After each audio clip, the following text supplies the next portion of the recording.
My name's Becca Mac, one of Marmozets, and you're listening to Morgan Richards, Radio Cardiff. Hey, I'm Morgan Richards from Radio Cardiff, backstage here at the Tramshed music venue. I'm joined now by a band who are born young and free, just like a new religion. It's, of course, the weird and wonderful Becca of Marmozets. Thank you for calling me weird and wonderful. Anytime. I like that was cute. Yeah, so how's things? Yeah, I'm doing good, just chilling, Yeah. having a cup of tea, Yeah. getting ready for the season. Brilliant. So Becca, of course, you're just kicking off the start of your UK tour in support of your second studio album, Knowing What You Know Now. It certainly feels like this record has been quite a journey to get to. Has it just been great getting these songs out now and kickstarting the next stage of Marmozets?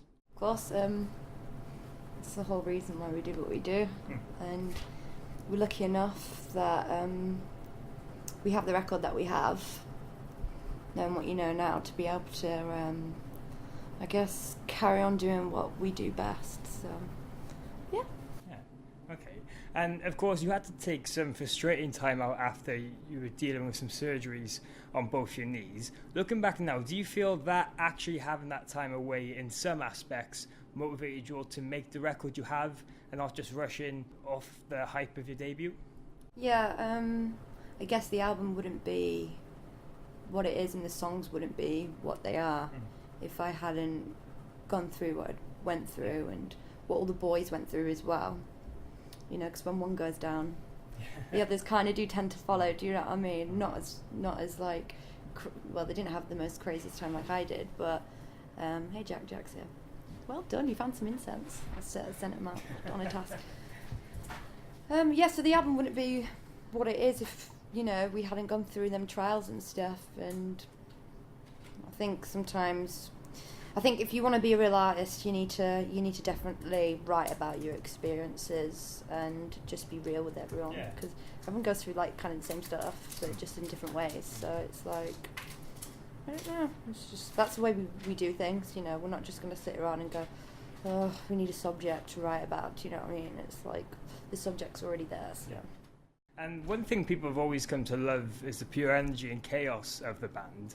On this record, you continue that while also adding an element of surprise to tracks like Insomnia, showing a slightly different side to the band. In writing, is there a feeling that you can all just experiment with any ideas that come to fruition? Yeah, they come. I guess we're not scared just to do what comes naturally. So I know everything comes naturally, but we pick and choose what we really want to share. Do you know what I mean? So yeah, like for instance, Insomnia was just like a beautiful moment in the studio where wherever we came from, that's what the song's about. So. And I don't know, I think because I had to learn how to be still because I had both my knees operated on, it brought a lot of sense of, I wouldn't say peace, but I had to learn how to be completely patient. And as much as I just wanted to get up and carry on, you know, the weird and wonderful and the chaoticness and go crazy, that's kind of what got my knees into the bad place, even though I have like a disorder of the knees, which is, it's not a disorder, but it's like a heritage problem where my knees are like, they're almost like too flexible and they can they pop out. It's hypermobility. Hypermobility. I did say that, but I said it with no confidence then. So yeah, it's just like my knees decide to pop out when they want to, but I had an operation on both my knees, so that doesn't happen. So I have to be a lot more careful these days. So I think, I don't know, it just naturally happened. It's like the fact of, you know, being still for so long, I believe it's brought a bit of stillness in the album. Not, you know, like a silence, obviously not, but I guess it's more like, it's more experimental and it's new. So, yeah. And this month actually marks the 10th year anniversary of your first ever show. So much has changed for you all personally since you all started from such a young age and have all really grown up together in this band. Is it crazy to think just how far this family has come? Oh yeah, because 10 years ago, I believe yesterday, we played the 1 in 12, which was our first gig, which is in a town it's more of a city, isn't it, Bradford? And oh God, I wish I had a picture. You should Google the 1 in 12 club.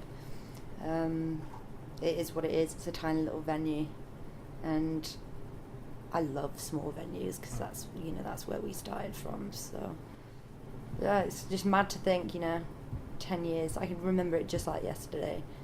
Just all of us, obviously a lot smaller, a lot more crazier. We were kids, do you know what I mean? And there was literally a man and a dog and your dad.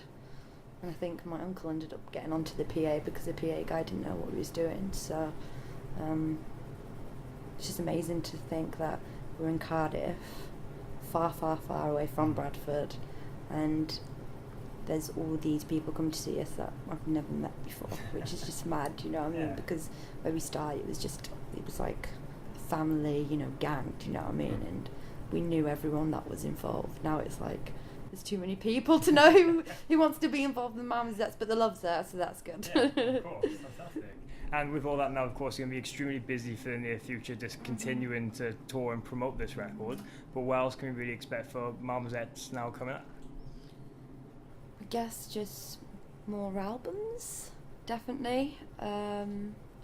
We've got a bunch of festivals coming up. I don't know, sky's the limit really. It's like bigger, better things. Jack just whispered to me, which I do know. It's all in our heart. That's what we want. We want bigger, better things.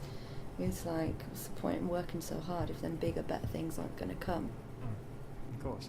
And including festival season, you're going to be coming back to Download in June, so I'm sure you just can't wait to hit that as well. Yeah, last year I couldn't even afford to go to Download, and now I'm playing it.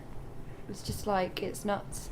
And my Dave Raff from Roadrunner, because obviously we signed with Roadrunner, he paid for me and my mate to go to Download. Oh. And last year, so we were like, it's just mad, do you know what I mean? Like how things turn around. So I guess that's a bit of an insight for people, If you've got dreams, they can come true. You just got to work bloody hard and put up the fight. Yeah, of course. Well, that's about it. Cheers, Becca, for taking time out to have a quick chat with me. No, my pleasure. Best luck now with everything, and hopefully catch you all again very soon. Brilliant. Cheers.